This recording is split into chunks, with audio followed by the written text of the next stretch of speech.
Oi, sou eu de novo. O que estava ruim ficou ainda pior. Nos últimos dias veio à tona um dos maiores escândalos envolvendo aposentados e pensionistas do INSS. O rombo, segundo levantamentos, ultrapassa a casa de 6 bilhões de reais. 4 milhões de idosos roubados e a maioria das vítimas do Norte e Nordeste. Mas isso todo mundo já sabe. O que eles não te contaram é que o escândalo atual era de 6 bilhões. Hoje, com um novo relatório da CGU, mostrou que só em 2023, 35 mil reclamaram de fraude. E o valor movimentado, 90 bilhões. 90 bilhões. Nós estamos diante do maior escândalo de corrupção da história do nosso país. E o golpe era o seguinte: aposentados eram filiados sem consentimento, tinham valores descontados direto do contra-cheque, ou faziam empréstimos que eles nunca pediram. E daí, quando reclamavam, nada acontecia. Estamos falando do desvio de valores bilionários de pessoas doentes e idosas. Dinheiro que deveria estar no bolso de quem trabalhou a vida inteira e hoje depende da aposentadoria para viver. E é claro, vão espalhar a narrativa de que tudo começou no governo anterior. E já percebeu que no governo passado tudo era culpa só do presidente. E nesse governo nada é culpa do presidente? Mas olha só que interessante. As investigações mostraram que os descontos irregulares já vinham sendo praticados há anos, o que levou o governo Bolsonaro, em 2019, a apresentar a medida provisória 871, justamente para combater esse tipo de fraude em descontos. Ele obrigava os sindicatos e associações a comprovarem a cada 2 anos que o aposentado realmente estava autorizando aquele desconto. Adivinha quem ficou contra?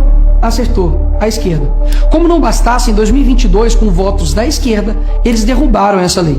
E o que será que aconteceu nos próximos anos? Bingo! Foi exatamente depois de derrubar esse mecanismo de proteção contra as fraudes que houve esse aumento absurdo de descontos indevidos. Ou no português claro, aumento absurdo de roubo contra idosos.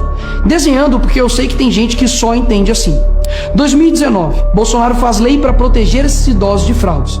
2022, esquerda derruba essa lei no Congresso. 2023 e 2024, explosão de fraudes. E ainda tem gente surpresa com isso. Não foi o Alckmin que disse: o ladrão quer voltar à cena do crime. E de fato voltou.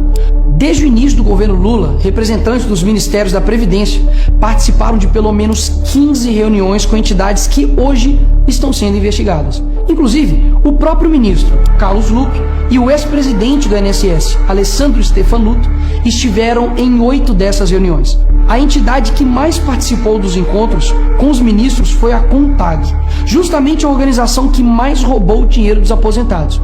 E o escândalo é ainda mais grave. O relatório de auditoria da CGU revelou que, em muitos casos, as autorizações para descontos foram feitas em nome de pessoas que sequer tinham condições de manifestar a sua vontade. Foram encontradas situações absurdas.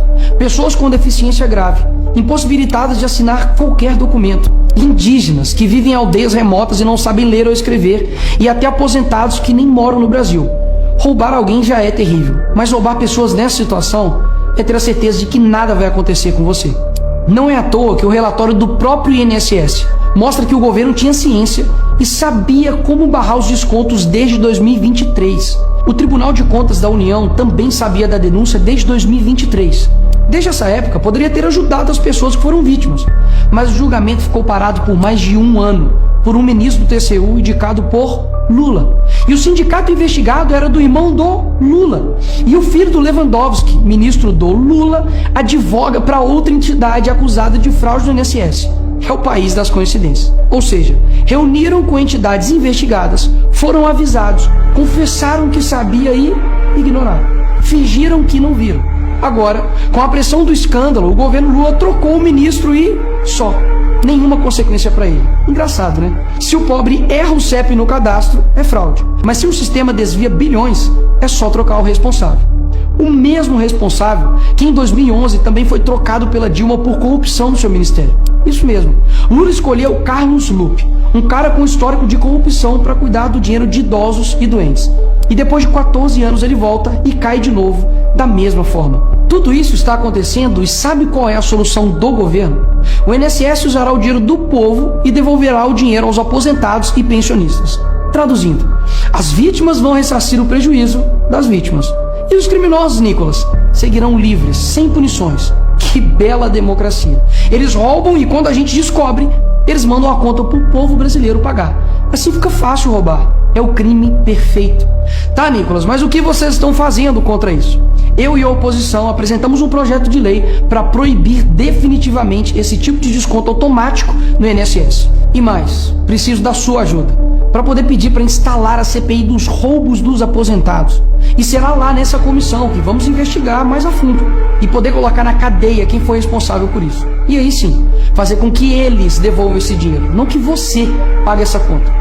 Vá até a rede social do Hugo Mota e Davi Alcolumbre e peça para que essa comissão seja instalada. E por fim, vá urgente ao seu banco ou veja o extrato na sua conta pelo celular e veja se há algum desconto indevido. Só assim, você saberá que está sendo roubado ou não e peça o cancelamento imediato desse roubo. E sim, o tempo passa rápido. Eu sei que muitos não pensam no futuro, mas um dia ele chegará. E que nesse dia tenhamos feito algo para chegar aqui diferente do que estamos vivendo agora. Ninguém aguenta mais um país que só desanima a gente a cada notícia. Mas para chegar aqui diferente, a gente precisa fazer algo diferente agora. Porque o partido que prometeu cuidar do povo, um presidente que se colocou como o pai dos pobres, acabou explorando quem eles mais juraram defender. Mas eles só chegaram lá porque muitos acreditaram neles. E até quando? Porque quando chegar aqui, talvez seja tarde demais para mudar o Brasil.